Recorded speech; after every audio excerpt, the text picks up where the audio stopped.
2 bulan ini dimulai dari pertengahan Januari. Berita kematian demi kematian susul menyusul terjadi. Dan sekarang berita ini sudah menjadi berita dunia. Berawal hanya dari belasan orang, berlanjut sampai kepada ribuan, dan menyambung sampai kepada puluhan ribu. Yang terpapar dan positif terkena juga meningkat, angkanya terus bertambah. Hari ini sudah lebih dari 1 juta manusia positif terpapar oleh COVID-19. Makhluk Allah kecil, tak nampak. Seluruh negara-negara yang sangat kaya, yang sangat kuat, yang sangat dikjaya tumbang satu persatu. Italia merana meratap dan sudah tersungkur. Spanyol menuju kepada arah kematiannya. Perancis sudah tidak mampu lagi mengeluarkan suara erangannya. Suara sudah begitu habis, air mata sudah begitu kering. Amerika yang dulu begitu jumawa, sangat yakin dan percaya diri, hari ini Amerika ada di papan paling atas, terbanyak di seluruh dunia. Hampir 300.000 manusia positif terpapar di Amerika Serikat. Angka kematian juga tidak main-main, tidak tanggung-tanggung.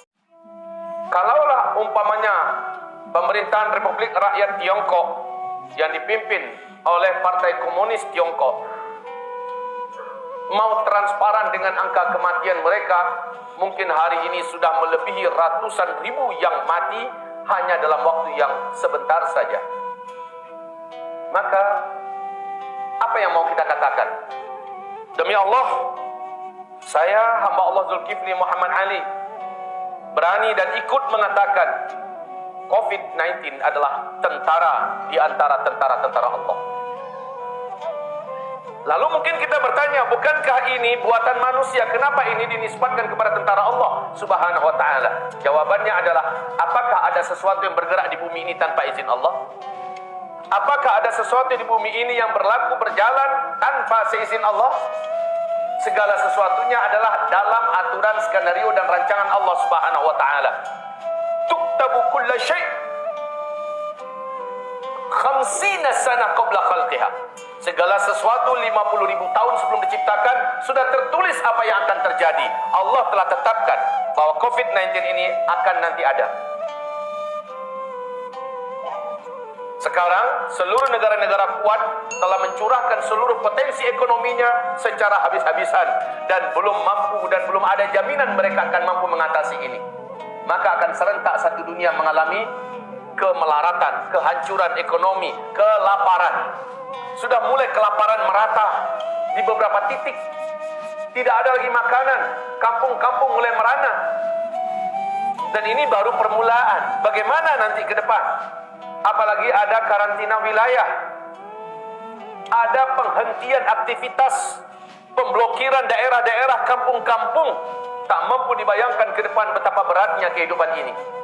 Maka bagi siapapun kita yang menganalisa, ikut mempelajari hadis-hadis akhir zaman, Nabi Muhammad SAW mengatakan dalam Sahih Imam Al-Bukhari di kitab Al-Adabul Mufrad bahwa puncaknya nanti di akhir zaman sebelum Dajjal keluar, sebelum tanda-tanda besar kiamat terjadi, adalah terjadi kelaparan, kelangkaan pakan yang menyebabkan manusia menjadi jahat dan mereka menjadi kasar, brutal, tega membunuh tetangganya hanya demi sepotong roti yang ada di tangan tetangga. Dia bunuh tetangganya itu.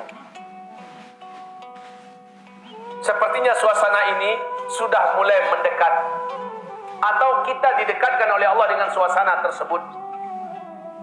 Sebentar lagi kemarau yang sangat panas dan ekstrim dengan jangka waktu yang lebih panjang daripada tahun sebelumnya akan sama-sama kita hadapi. Kaum muslimin yang kami muliakan, maka betapa berat ujian yang akan kita pikul ke depan. Kita kembali kepada COVID-19, tentara Allah Subhanahu wa ta'ala. Adakah senjata canggih Cina mampu mengendalikannya? Adakah teknologi hebat Israel mampu menghentikannya?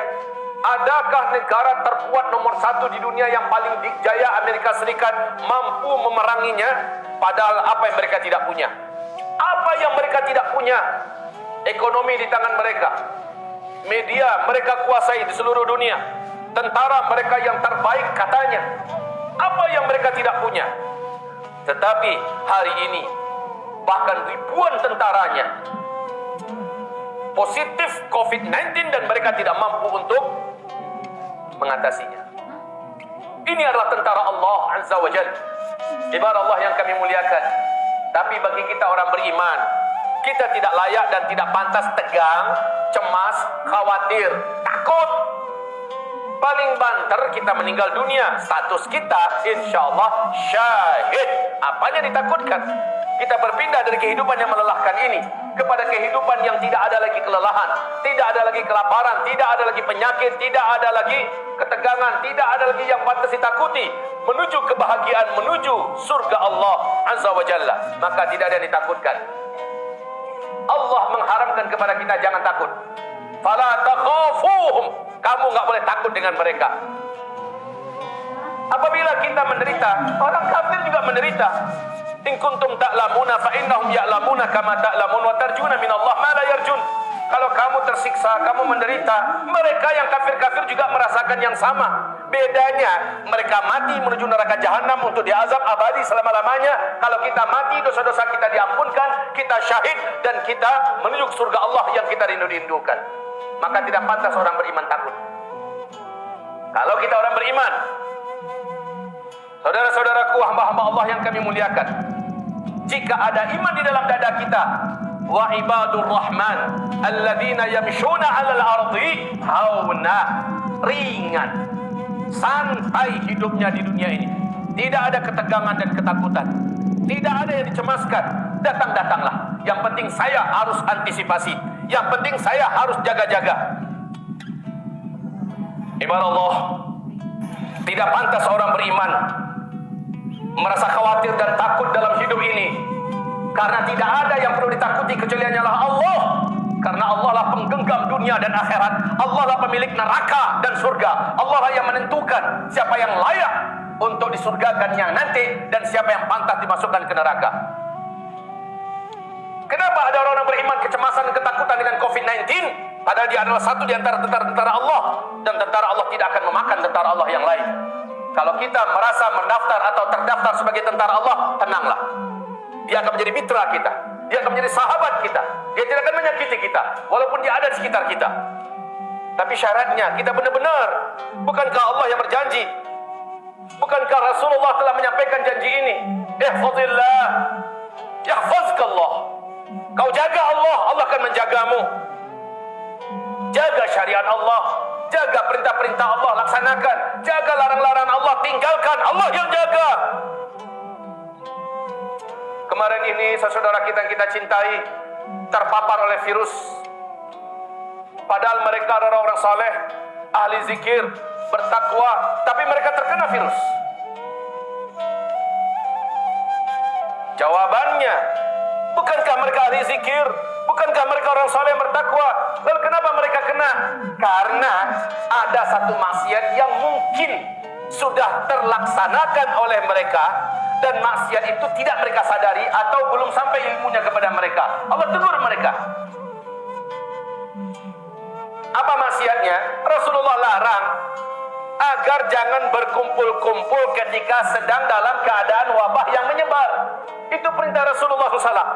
Di dalam hadis Sahih Imam Al-Bukhari, di kitab Sahih Al-Bukhari nomor 3473, Rasulullah perintahkan agar kita tidak membaur, agar kita tidak bercampur, agar kita mengisolasi diri, agar kita menjaga jarak. Ini perintah Rasulullah. Ketika dilanggar, walaupun kita orang yang beriman, orang yang bertakwa, ahli zikir, soleh dan taat, sudah berzikir pagi petang, sudah baca ayat kursi, sudah baca surat Al-Kahfi Kamis malam Jumat, akan terjamin terjaga.